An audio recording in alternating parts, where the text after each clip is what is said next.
Hello friends, welcome to my channel రాగా blog.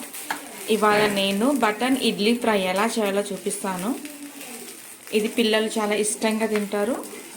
So idli ready అయినాయంటే ఇది fry చేయడానికి just 2 minutes పడుతుంది. సో ప్రాసెస్ స్టార్ట్ చేద్దాం. ఫస్ట్ దానికి స్టవ్ ఆన్ చేసి కడాయి పెట్టుకుందాము. ఇప్పుడు ఇందులో నెయ్యి వేసుకోవాలి, ఒక 2 చెంచాల. నెయ్యి వేడైంది. ఇప్పుడు ఇందులో జీలకర్ర ఆవాలు, కొంచెం మినపప్పు, కొంచెం ఎండుమిర్చి, పచ్చిమిర్చి, కరివేపాకు అండ్ కొత్తిమీర ఇవన్నీ వేసుకొని మంచిగా మిక్స్ చేసుకోవాలి. ఇప్పుడు ఇందులో కొంచెం సాల్ట్, కొంచెం పసుపు అండ్ పప్పుల పొడి వేసుకోవాలి. మీ దగ్గర ఏ ఇడ్లీ కారం ఉంటే ఆ కారం వేసుకోండి, ఏది వేసుకున్నా బాగుంటుంది.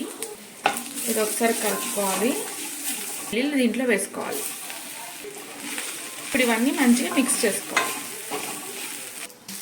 మన ఎమ్మి button masala idli fry ready అయింది. సో మీరు కూడా ట్రై చేసి ఎలా ఉందో కామెంట్ చేయండి. Thank you for watching my video.